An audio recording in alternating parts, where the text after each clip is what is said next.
उनका नाम कल तक होगा।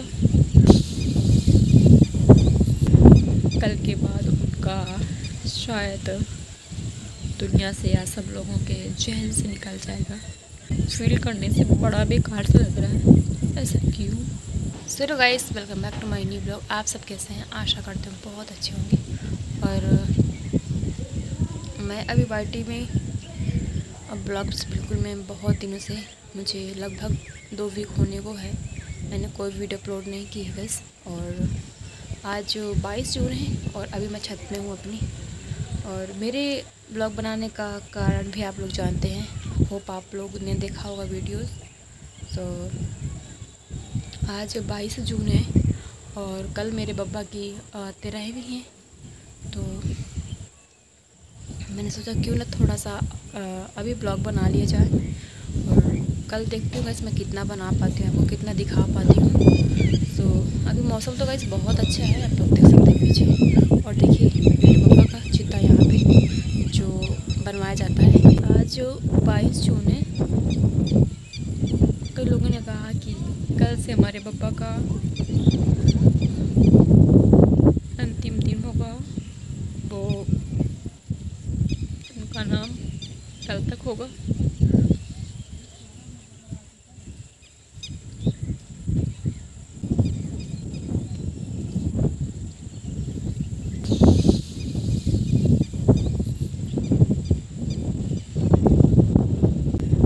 कल के बाद उनका शायद दुनिया से या सब लोगों के जहन से निकल जाएगा। सुन के बड़ा अजीब लगता है, फील करने से बड़ा बेकार सा लग रहा है, ऐसा क्यों? और गैस कल 13वीं है तो अभी ना इस वाले जो घर में हम लोग रहते हैं, ये बहुत छोटा है, सिर्फ 2 पर्सन के लिए बनाया गया है घर को। गांव के अंदर का घर है वो, बहुत बड़ा है, क्योंकि मेरे पापा ने बनाया है। बहुत स्ट्रगल किया है मेरे पापा की, मेरे बहुत सारे ख्वाब थे, बहुत सारी ख्वाहिश थी, वो बिना पूरी हुई। लोग कह रहे हैं कि कल से बब्बा का मेरे नाम ख़त्म हो जाएगा, बट हमारे लिए कभी ख़त्म नहीं होगा। अभी निकलना पड़ेगा गाइस हम लोग गांव वाले घर के लिए। और मैं आपको अपने गांव वाले घर का भी कुछ दिखाऊंगी अगर मुझे टाइम मिला तो बेशक। और मैं आपको 13वीं के बाद आपको डिटेल से बताऊंगी कि आखिर ऐसा क्यों हुआ, बब्बा को मेरे क्या हुआ था और वो अभी क्यों चले गए इस दुनिया। बस वो तो सब कुछ रहा है, वो सब कुछ रहा है, बट ऐसा लग रहा है कहीं और है हम लोग, हमारे घर में, अपने खुद के घर में नहीं है। और हो सके इस चीज़ पर नहीं हो रहा है। शाम हो चुकी है तो गांव वाले घर के लिए निकलना पड़ेगा। दूध वगैरह गाय का ले जाना पड़ता है, पूजा पाठ के लिए जो भी होता है लगता है। सो मिलेंगे आपसे 24 तारीख तक, क्योंकि मुझे शायद कल टाइम बिल्कुल भी नहीं मिलेगा, क्योंकि कल 13वीं है। सो मिलते हैं आपसे 24 तारीख को।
ठीक जाएगा भाई जब कर रहे हैं।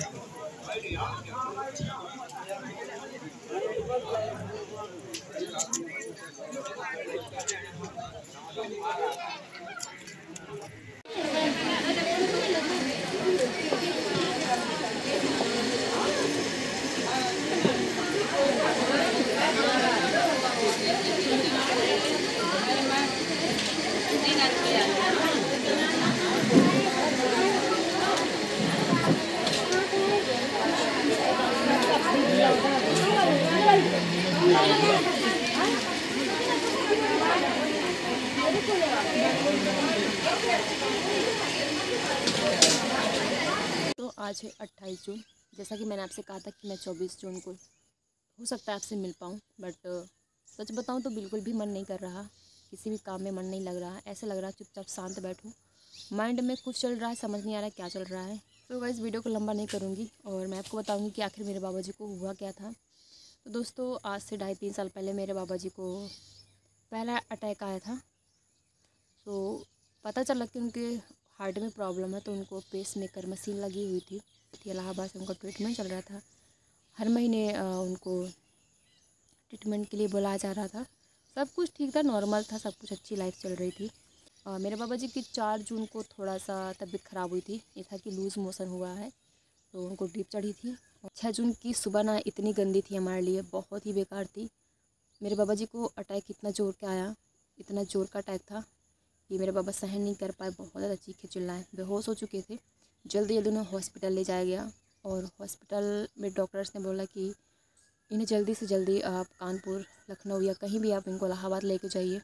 मेरे घर वालों ने इलाहाबाद ले जाया, क्योंकि वहीं से उनका जो पेस मेकर मशीन थी वहीं पे लगी थी और उसी हॉस्पिटल से उनकी दवाएं भी चल रही थी।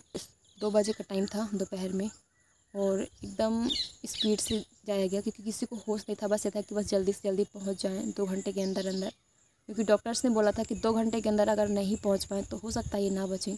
जब वो इलाहाबाद पहुँचे तो वहाँ पर डॉक्टर्स ने बताया कि इनके बचने के सिर्फ 5% चांस है, 95% ये नहीं बचेंगे। घर वालों ने कहा कि आप ट्रीटमेंट करिए, बाकी भगवान की मर्ज़ी। ठीक है, ट्रीटमेंट चला। मेरे बाबा जी को 50% आराम मिला। डॉक्टर्स ने कहा कि 50% इनको आराम है। फिर सुबह ठीक था, उन्हें सुबह दूसरा अटैक आया। 8 बजे के लगभग की बात है, उन्हें बहुत ज़ोर से दूसरा अटैक आया। मेरे बाबा उस अटैक को तो झेल गए, बट उनकी उस हार्ट तो झेल गया उस अटैक को, बट किडनियाँ दोनों ख़राब हो चुकी थी। किडनी में काफ़ी ज़्यादा जोर पड़ा। फिर ऑपरेशन के लिए बोला गया, तो ऑपरेशन के लिए भी डॉक्टर्स ने बोला कि जैसा शरीर है, बुढ़ा शरीर है, इस ऑपरेशन को झेल नहीं पाएगा। फिर चलता रहा ट्रीटमेंट, धीरे धीरे चलता रहा। फिर मेरे बाबा जी 8 जून को ठीक थे, एकदम अच्छे से बोल चाल रहे थे। मतलब उनकी जीने की इच्छा ना बहुत ज़्यादा थी कि मैं भी अब ठीक हो जाऊँगा, क्योंकि वो अंदर से चाह रहे थे, तभी इतना बड़ा अटैक वो झेल पाते। और डॉक्टर्स ने बताया कि डॉक्टर ने बोला भी था कि मैंने अपनी लाइफ का पहला ऐसा पेशेंट देखा है जो इतने ज़्यादा अटैक झेल गया, और ये मेरे लाइफ का पहला फर्स्ट केस है जो मैंने ऐसा पेशेंट देखा। 8 तारीख को गई बहुत अच्छा था, ऐसा लग रहा था कि मेरे बाबा जी बिल्कुल ठीक हो चुके हैं, उनको कोई दिक्कत नहीं है। 9 तारीख को भी ठीक थे। 10 जून को शाम को एकदम ठीक थे, 7:30 बजे तक। और मेरे पापा ने कहा कि मेरे भाई भी था वहाँ पे, भाई से बोला कि अब मुझे घर जाना है और अब चलते भैया यहाँ से। तो भाई ने बोला कि बाबा अभी नहीं चलेंगे, मॉर्निंग है, शाम तक कागज़ वागज़ जो भी होते हैं रेडी करवा के फिर शाम को निकल जाएंगे। मेरे पापा को आस थी कि मैं घर पहुँच जाऊँगा, अब ठीक हो जाऊँगा। और डॉक्टर ने भी बोला था कि अगर ऐसे ही रिकवरी करते रहे तो इनको बहुत जल्द जनरल वार्ड में शिफ्ट कर दिया जाएगा।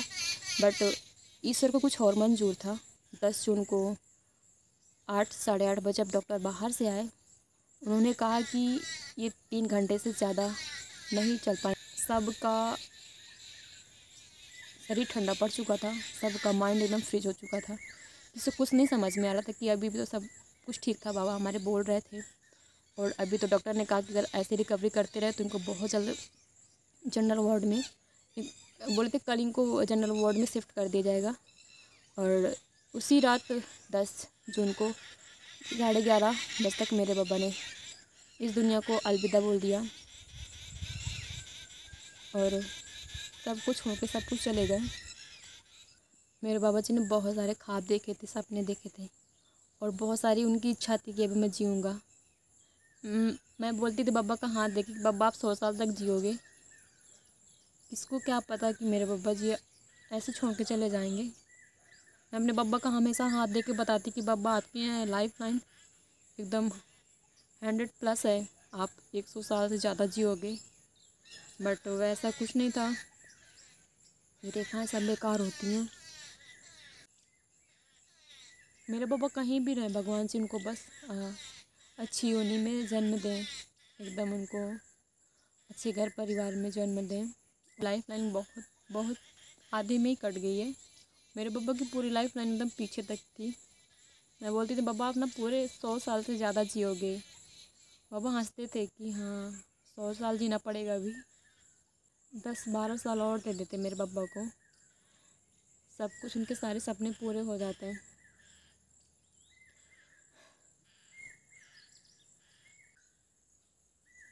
मेरे बाबा ने बहुत अच्छे कर्म किए थे, जो कि वो 3 अटैक झेल गए।